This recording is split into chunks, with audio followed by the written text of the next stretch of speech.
하나님의 말씀은 이사야서 22장 8절에서 11절 말씀입니다. 한 절씩 교독하시고 11절 합독하도록 하겠습니다. 그가 유다에게 덮였던 것을 벗김에 그날에야 내가 숲을 곳간의 병기를 바라보았고 너희가 다윗성에 무너진 곳이 많은 것도 보며 너희가 아랫못에 물도 모으며 또 예루살렘의 가옥을 개수하며 그 가옥을 헐어 성벽을 견고하게도 하며 너희가 또 옛못의 물을 위하여 두 성벽 사이에 저수지를 만들었느니라. 그러나 너희가 이를 행하신 일을 앙망하지 아니하였고 이 일을 옛적부터 경영하신 일을 공경하지 아니하였느니라. 아멘. 여러분 안녕하세요. 한 주간도 평안하셨습니까? 성경을 읽다 보면은요, 마치 오늘날 이 시대를 묘사하는 것처럼 혹은 지금 내 얘기를 하고 있는 것처럼 보이는 구절들이 자주 있습니다. 일반적인 원리에서 뿐만이 아니라 매우 그리고 거의 내용에 있어서까지도 똑같을 때가 많이 있죠. 무슨 소리야? 라고 생각하시는 분, 지금 전혀 공감이 안 되시는 분은 성경을 좀 많이 읽으시기를 바랍니다. 이것은요, 단순히 우연의 일치가 아니라 하나님이 아담 안에서 태어난 우리의 모습을 성경을 통해서 그대로 보여주고 계신 것이죠. 인류는요, 인간의 본성은 아담이 하나님처럼을 꿈꾸면서 선악과를 먹는 순간부터 지금까지 조금도 바뀌지 않았습니다. 겉모습은 혹은 환경은 많이 정말 몰라볼 정도로 바뀌었지만 인간의 생각, 인간의 가치의 본질은, 인간 자체는 단 1도 바뀌지 않았다라는 거예요. 인간의 본성은 어떤 철학과 교육 혹은 과학이나 기술로도 문화나 예술로도 바뀌지 않습니다. 아니, 바꿀 수 없어요. 왠지 아세요? 죄 때문이에요. 그게 죄거든요. 죄는 인간 스스로 제거할 수 있는 게 아니기 때문에 바뀌지 않는 겁니다. 성경에서 죄는 일반적으로 생각하는 윤리와 도덕적인 혹은 법적인 문제가 아닙니다. 성경이 말하는 죄의 본질은 하나님과 분리되어서 자기만 바라보고 있는 상태를 죄다라고 하는 거예요. 다시 이야기해서 자기 중심적으로, 자기 본위적으로 사는 것, 나를 혹은 나만 생각하고 위에서 사는 것, 그것이 죄인 것이고 바로 부자지향적인 삶이고 성경에서 말씀하고 있는 우상인 거예요. 세상 사람들뿐만이 아니라 예수를 믿는다고 하는 사람들도 예외가 아닙니다. 사람들은 하나님조차도 나를 위한 수단 혹은 방법, 도구로 사용하며 이용하기까지 합니다. 이것이 바로 하나님을 바라보지 않고 자기만 바라보고 나만 위해서 사는 것이 바로 죄의 본질이라는 거예요. 인간이 안고 있는 모든 문제의 근본적인 원인이 여기에 있고요. 인간이 겪고 있는 모든 곤경한 삶의 궁극적인 이유가 여기에 있습니다. 그래서 지금도 그 죄의 본성에 이끌린 인간의 비극적인 삶이 역사 안에서 무한히 반복되고 있고 재생되고 나타나고 있는 거예요. 그리고 하나님은 성경을 통해서 그 모습을 우리에게 보여주시면서 그게 바로 너다, 네 모습이다 라고 하시는 겁니다. 거기에서 벗어날 수 있는 방법, 구원의 방법, 생명의 길을 그리고 성경에 제시해 주고 있는 거예요. 모든 성경은 다 하나님의 백성, 나를 향한 말씀이고 나를 위한 말씀임을 믿으시기를 바랍니다. 따라서 성경을 읽을 때 혹은 설교 말씀을 들을 때 우리는 누가 들었으면 좋겠다라고 생각하는 것이 아니라 내 모습을 발견해야만 하는 겁니다. 성경 어디를 읽든 다 똑같아요. 구약이든 신약이든 역사서든 선지서든 복음서든 서신서든 어느 부분을 읽든지 마찬가지입니다. 성경은 하나님을 떠나서 죄에 빠진, 하나님이 아닌 나라는 우상을 섬기는 죄 때문에 공경에 빠진 내 모습과 그 공경한 삶, 죄와 사망, 심판과 멸망에서 벗어날 수 있는 방법, 구원과 생명, 영생의 길에 대한 이야기인 것이죠. 그래서 성경은 모든 시대와 문화, 세대를 넘어서 진리라고 하는 것입니다. 인간의 죄의 본성만 변하는 것이 아니라 하나님의 구원의 방법 또한 그렇게 변하지 않는 거예요. 진리는 바뀌지 않습니다. 따라서 구원에 있어서 다른 길, 다른 방법은 없어요. 오직 하나님이 보내신 예수, 십자가 외에는 없음을 믿으시기를 바랍니다. 요한복음 14장 6절에 내가 곧 길이고 진리고 생명이다. 나만 길이고 진리고 나만 생명이다. 나로 말미암지 않고는 누구도 아버지께 올 수 없다라고 말씀하시잖아요. 사도행전 4장 12절에 다른 이로서는 구원을 받을 수 없다. 하나님이 이 세상에 구원을 받을 만한 다른 이름을 주신 적이 없다라고 하십니다. 오늘 본문도 지금까지 말씀드린 것을 그대로 보여주고 있어요. 오늘날 이 시대가 처한 상황과 상태와 그리고 하나님 앞에서의 지금 우리의 나의 모습, 나의 태도를 상세하게 그리고 정확하게 묘사해 주고 있습니다. 그러면 오늘 본문은 이 시대의 상태와 우리의 모습을 어떻게 그려내고 있는지를 차근차근 살펴보기로 하겠습니다. 깨닫는 지혜와 은혜 주시기를 구하면서 들으시기를 바랍니다. 이사야서 22장은요, 예루살렘, 곧 남유다에 대한 하나님의 심판의 메시지이죠. 아직 일어나지는 않았습니다. 앞으로 일어날 일임에도 불구하고 완료 시제를 사용해서 이미 일어난 일처럼 선언해 버리십니다. 반드시 그렇게 될 것이다 라는 것이죠. 그런데 이사야서 13장에서부터 23장은 어떤 내용이냐면 이방 민족들에 대한 심판의 메시지에 대한 내용인 거예요.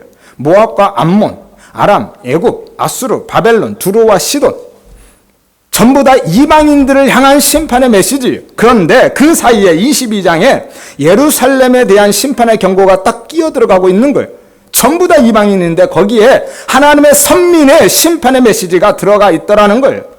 이것은요, 비록 너희가 하나님의 백성이라 할지라도 하나님을 섬기지 않고 여전히 우상을 섬기면서 끝까지 돌이키지 않는다면 지금 언급한 이 모든 이방인들처럼 너희도 결국은 망하게 될 것이다 라고 하시는 거거든요.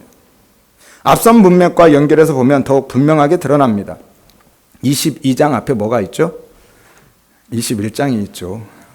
21장은 바벨론의 멸망에 대한 예언입니다.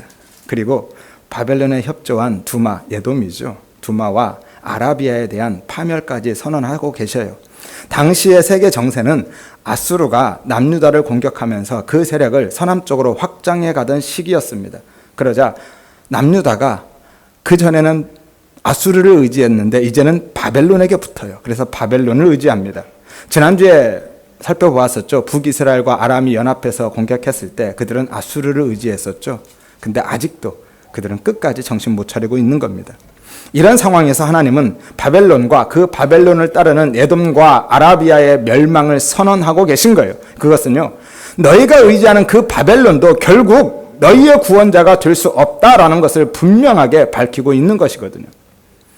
22장으로 넘어오면서 그리고 곧바로 에돔과 아라비아처럼 바벨론을 따르고 의지하는 너희 남유다도 그렇게 심판을 받을 것이다라고 동일한 심판의 경고를 하고 계신 것이거든요.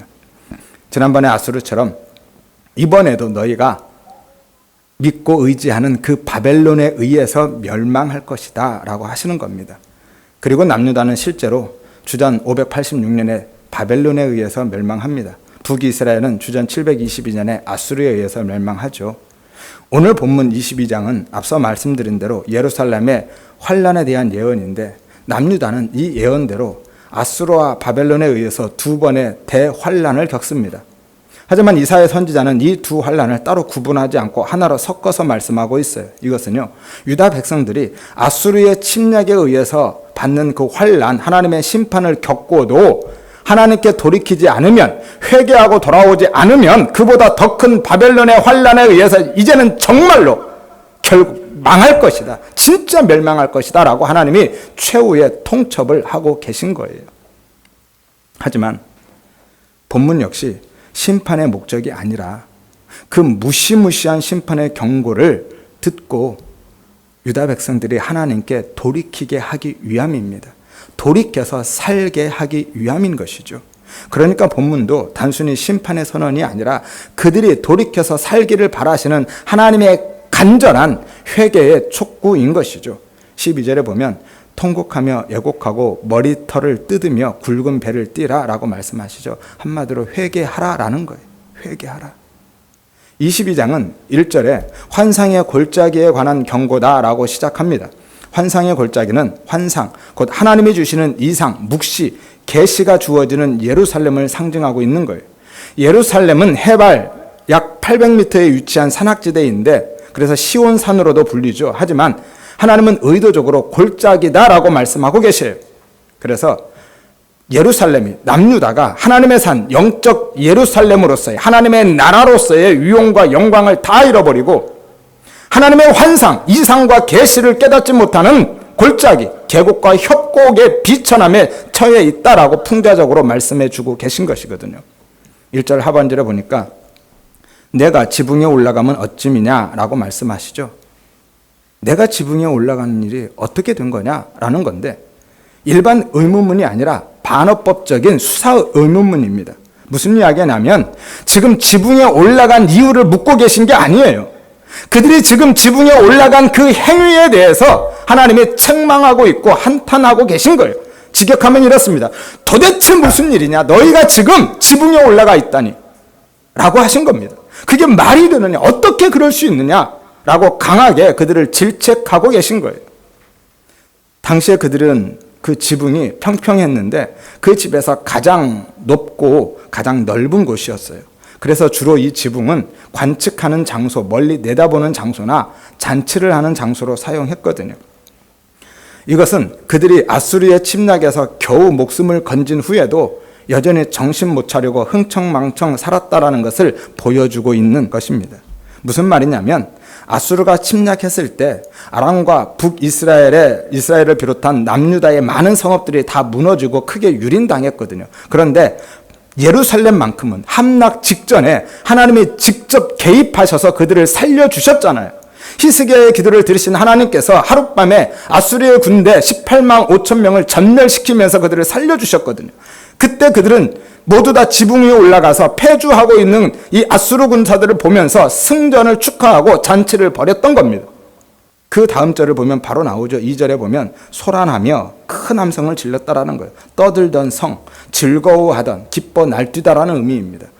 고을이여 라고 말씀하죠. 아수르 왕이 패배해서 돌아갔을 때 그들은 하나님이 베풀어 주신 그 구원의 은혜에 감사하면서 패망의 위기를 초래한 자신들의 완악함을 회개하고 마음을 새롭게 해서 깨어진 하나님과의 관계를 회복했어야 함에도 불구하고 승리를 주신 하나님은 생각조차 않고 승리 자체에만 도취되어서 계속해서 방탕한 삶을 살았다라는 거예요.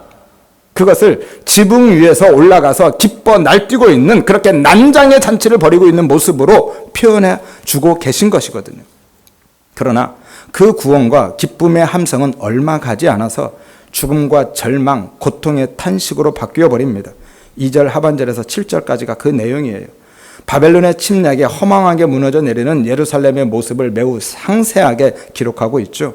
2절 하반절에 보니까 너의 죽임을 당한 자들은 칼에 죽은 것도 아니고 전쟁에 사망한 것도 아니다 라고 하는데 무슨 이야기냐면 칼이나 전쟁, 그러니까 타살을 의미하거든요. 다른 사람에 의해서 죽은 게 아니다. 그럼 어떻게 죽었다라는 거예요? 바벨론이 예루살렘을 포위해서 예루살렘에서 한 발짝씩 나오지 못하고 굶어 죽었다라는 거예요. 예전에 아람이 사마리아를 포위했을 때 사마리아에 먹을 것이 떨어지니까 어떻게 했습니까? 자기 자식까지 잡아먹는 일이 있었죠. 그렇게 죽는다라는 거예요. 적군에 의해서 한순간에 죽임을 당하는 것은 오히려 편합니다. 한데 이렇게 굶어 죽어가는 것은 그보다 훨씬 큰 고통과 비참한 죽음을 의미하고 있는 거예요. 3절에 보니까 지도자들은 싸울 엄두도 내지 못하고 도망치기에 급급했고요. 도망치다가 다 잡혀서 포로로 끌려갑니다. 실제로 남유다는 마지막 왕 시드기야는 바벨론 왕에게 두 눈을 뽑혀서 쇠사슬에 묶인 채로 처참하게 끌려가 버리죠. 4절에는 그래서 그들이 완전히 패망하게 됨을 말씀하고 있습니다. 이 패망, 파멸, 폐허, 약탈, 겁탈 이런 의미들을 다 담고 있어요. 그러니까 전쟁의 모든 참상을 이 한 단어에 다 담아내고 있는 겁니다. 바벨론의 침략에 의해서 그들은 재산과 목숨을 빼앗기고 부녀자들은 강간당하고 집과 건물은 다 불타고 무너져 내릴 것이다. 그 참혹함을 보여주고 있는 것이고, 그것 때문에 이것을 미리 본 이사야는 통곡하고 있는 거예요. 그런데도 위로받기를 거절합니다. 예수님도 그러셨죠. 십자가를 지고 골고다 언덕을 오르실 때 나를 위해서 울지 마라. 너희 자녀들을 위해서 울어라 라고 말씀하죠. 6절에서 7절에는 그리고 그 일을 실제로 성취할 바벨론이 궁수부대와 전차부대, 기병대, 보병대를 끌고 골짜기마다 가득 빼곡히 들어차고 예루살렘을 완전히 포위해서 성문 앞까지 진을 칠 것을 말씀하고 있습니다. 이것은 바벨론이 유다의 모든 방어선을 다 뚫어버렸다라는 것이고 모든 공격 준비를 끝냈다라는 거예요. 동시에 누구도 무엇으로도 그 심판에서 벗어날 수 없다라는 거예요. 그들은 성 밖에는 어떤 방어선도 이제 남아있지 않습니다. 믿을 것이라고는 성벽과 성문밖에 없어요. 절체절명의 위기인 것이죠. 그런데 그때 그들이 어떻게 대처했습니까? 8절에서 9절에 보니까 그가 유다에게 덮였던 것을 벗김에 그날에야 내가 숲을 곳간의 병기를 바라보았고 라고 말씀하죠. 유다에게 덮였던 것 무엇입니까? 유다의 방어선이에요. 하나님이 그것을 벗기셨다라는 거예요. 방어선이 다 뚫려버렸다라는 의미이고요. 숲을 곳간의 병기를 바라봤다라는 것은 숲을 곳간은 병거나 말 각종 병기가 보관되어 있는 숲속의 병기 창고에 오늘날 무기고라고 볼 수 있는 것이죠. 그날에야 그곳을 바라보았다라는 것은 유다 백성들이 그전까지는 거기에 있는 무기들은 신경도 안 썼는데 그때야 비로소 그 무기들을 신경 쓰고 챙겼다라는 거예요. 9절에 아랫못에 물을 모았다라고 하죠. 이 못은 작은 웅덩이나 연못이 아니라 큰 저수지를 의미합니다. 예루살렘에는 두 개의 큰 저수지가 있었어요. 윗못과 아랫못.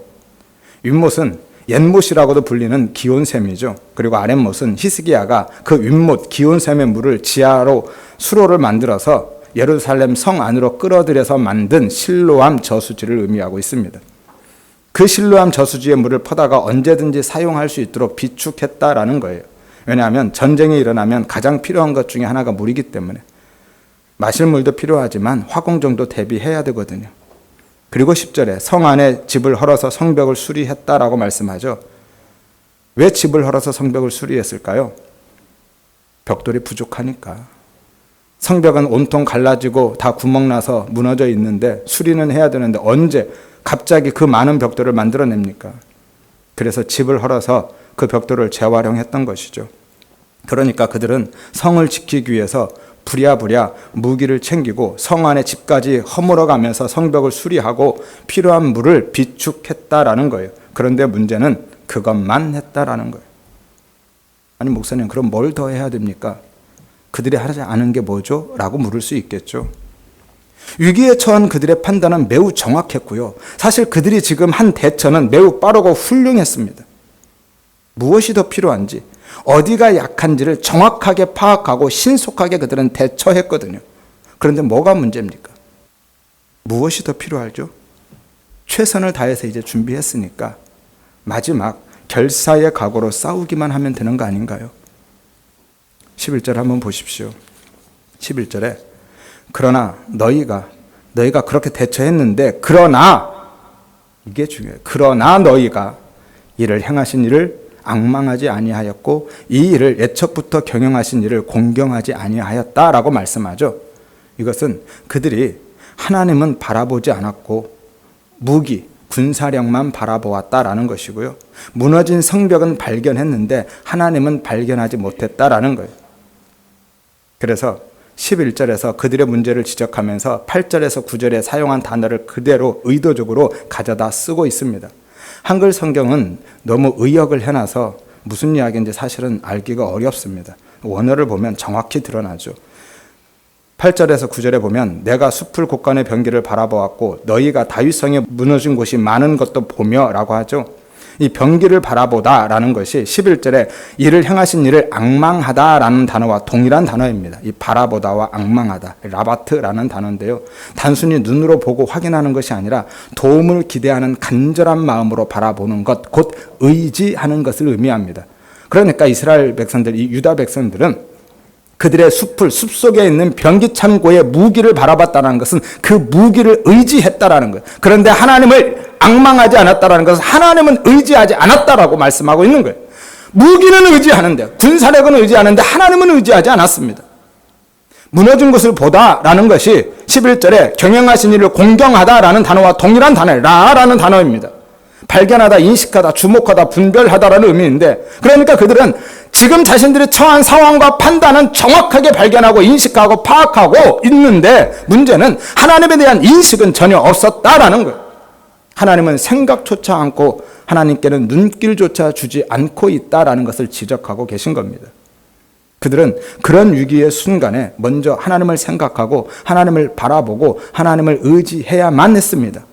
왜냐하면 하나님이 그들을 만드셨고 하나님이 그들의 삶을 애적부터 경영해 오셨기 때문에. 그 11절을 다시 한번 보십시오. 이를 행하신 이 일을 애적부터 경영하신 이라고 말씀하죠. 이것은 이를 할 때 이는 예루살렘의 바벨론의 침략을 이야기하는 게 아닙니다. 하나님이 바벨론의 침략을 행하셨고 외적부터 경영해 오신 게 아니라, 이 원어를 보면 이것은 예루살렘 성을 지칭하고 있는 것이라는 것을 알 수 있어요. 예루살렘 성을 이야기합니다. 너희가 지금 있는 그곳은, 이것은 하나님이 행하셨다라는 것은 하나님이 만들다, 창조하다라는 의미예요. 아싸라는 단어인데요, 창조기사에 사용됩니다. 창세기 1장 26절에 보면 우리가 우리의 형상을 따라서 우리의 모양대로 사람을 만들자 할 때 그 만들다라는 거예요. 하나님이 창조하셨다라는 거예요. 그리고 경영하다라는 것도 역시 만들다, 형성하다라는 의미인데 조금 의미가 다릅니다. 야짜르라는 단어인데요, 역시 창조기사에 사용됩니다. 창세기 2장 7절에 보면 하나님의 흙으로 사람을 지으셨다라는 게 여기에 사용되고 있어요. 그러니까 정리해서 말씀드리면 이런 내용입니다. 내가 이것을, 이 성 예루살렘을 내가 만들었다. 그리고 옛적부터 너희 조상 때부터 내가 이 모든 것들을 지어서 조성해서 너희에게 지금 주었다라고 하시는 거예요. 따라서 만들고 주신 분이 하나님이시기 때문에 지키고 보호할 수 있는 능력도 하나님께만 있다라는 거예요. 뒤집어서 말하면 하나님이 지켜주지 않으면 그 어떤 노력도, 능력도, 방법도 다 소용없다. 그것으로 구원받을 수 없다라고 하시는 겁니다. 그것을 이미 앞에서 보여주셨어요. 어디에서요? 8절에서.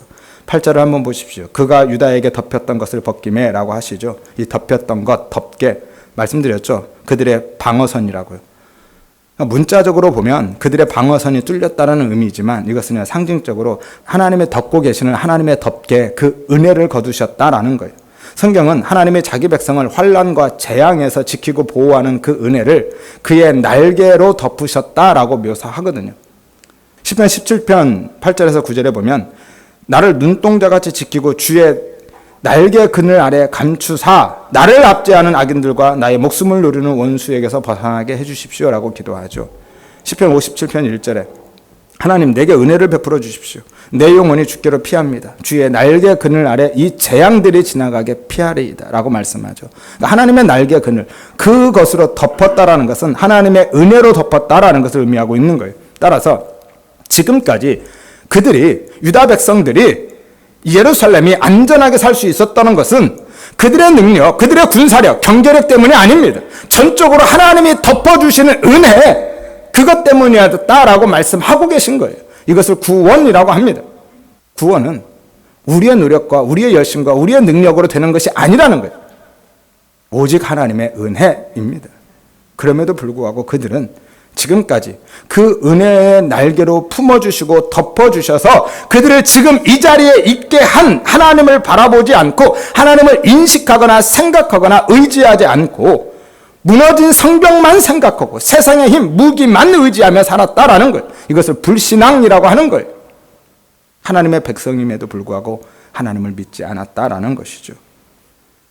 출애굽 때나 광야 시대, 가나안 정복까지 거슬러 올라가지 않아도요, 얼마 전 아수르가 침략했을 때만 생각해도 사실은 그럴 수 없는 일입니다. 그들은 하나님을 보고 하나님의 은혜를 구할 수밖에 없는 사람들인데, 그런데 그들은 자신들이 가지고 있는 군사력, 물질적 능력만 바라보고 의지했습니다. 하나님은 외면해버리고 하나님은 삶에서 폐쇄해버리고 인간적인 노력에만 최선을 다했다라는 거예요. 그리고 그 모습이 바로 물질적이고 세상적인 힘과 능력만 붙들고 살아가고 있는 지금 우리의 모습, 내 모습이다라는 것이죠.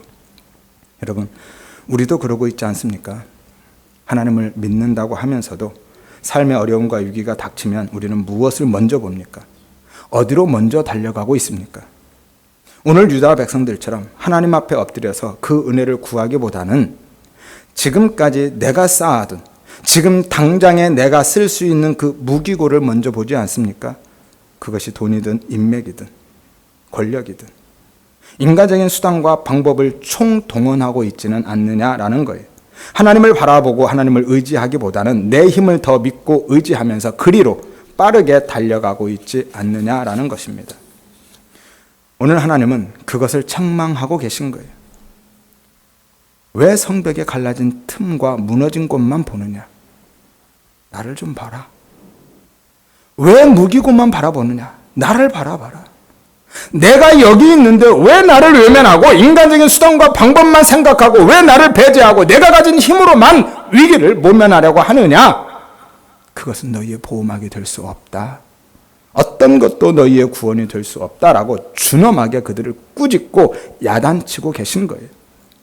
하나님이 그 은혜로 덮어주지 않으시면 우리는 그 무엇으로도 우리 자신을 구원해낼 수 없습니다. 영적인 구원의 문제뿐만이 아니라 육신적인 삶의 모든 문제에 있어서도 마찬가지예요. 오직 하나님만이 행하시고 경영하시는 분, 우리를 만들고 지키시는, 그리고 삶의 모든 필요를 채우시는 분임을 믿으시기를 바랍니다. 따라서 우리의 구원도, 우리의 삶의 문제의 해결도 우리를 만들고 지키고 베풀어 주시는 하나님께만 있는 거예요. 여러분, 그 믿음을 가지고 이제는 숲속 창고에 있는 변기 창고가 아닌 하나님을 먼저 바라보고 하나님을 먼저 의지하시기를 바랍니다. 갈라지고 무너진 성벽이 아니라 하나님을 먼저 생각하고 하나님께 먼저 시선을 두시고 하나님을 주목하시기를 바랍니다.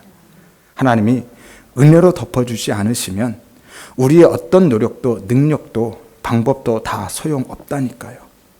하나님이 주신 것만 내 것이 되고요. 하나님이 주셔야만 내 것이 되는 거예요. 그리고 그것은 영원한 생명, 영혼의 구원의 문제뿐만이 아니라 삶의 모든 문제와 필요에 있어서도 마찬가지입니다. 하나님이 당신의 덮개를 열고 그 은혜의 날개를 거둬버리시면 그 즉시 적군이, 사탄이, 죄악이, 환란이 몰려와서 우리의 삶의 문 앞까지 진을 칠 것이고, 우리가 무엇을 하든 숲속 창고의 무기를 꺼내오든 저수지의 물을 퍼오든 집을 헐어서 성벽을 보수하든 무엇을 하든 결국 그날은 올 것입니다.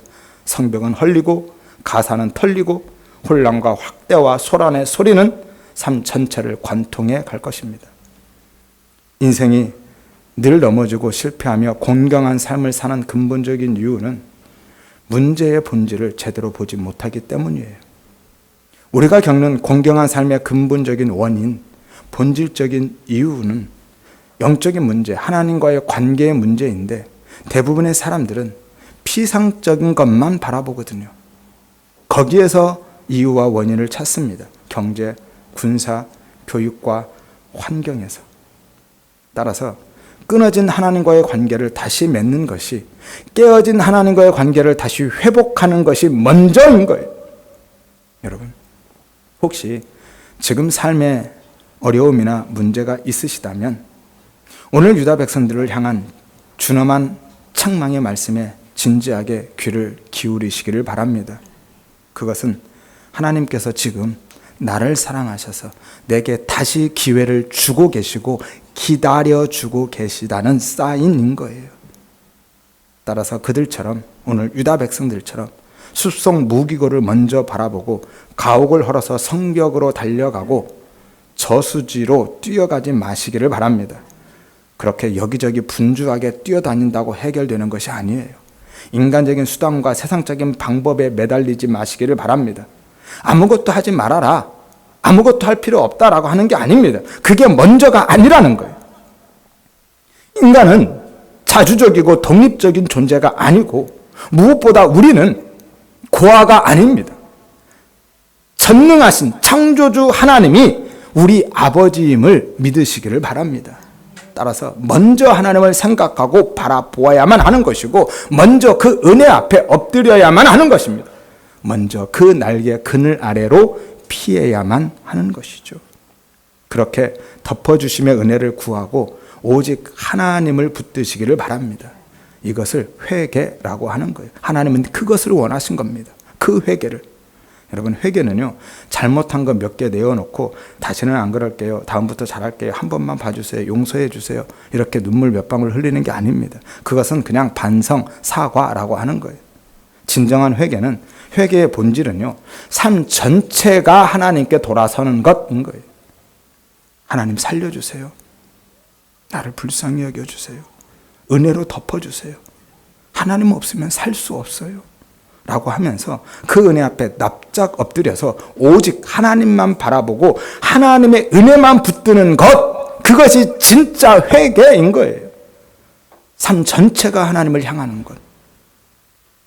나는 정말 회개한 자가 맞는지를 한번 고민해 보시기를 바랍니다. 그렇게 하나님만 바라보고 의지하고 붙들고 가면, 먼저 그렇게 하면 그 다음에 하나님이 내가 무엇을 해야 할지, 어떻게 해야 할지, 언제 해야 할지를 알게 하시는 거예요. 그리고 하나님이 끌어가십니다. 따라서 우리 모든 성도님들은 모든 상황 속에서 삶의 어떤 순간에라도 먼저 하나님을 바라보고 그 은혜 앞에 엎드리시기를 바랍니다. 그렇게 오직 예수만 의지하고 십자가의 은혜만 붙들고 사시기를 바랍니다. 그리고 모든 것을 예수 안에서, 그 은혜 안에서 하나님의 인도하심을 받아서 행하시기를 바랍니다. 하여서 영적이고 육적인 모든 삶의 문제에 있어서 건지시는, 새 생명을 주시는 하나님의 구원의 은혜를 경험하시기를 바라고, 덮어주시는 그 은혜 안에서 생명의 은혜의 풍성함을 마음껏 누리는 복된 자녀의 삶을 살아가시기를 주의 이름으로 축원드립니다.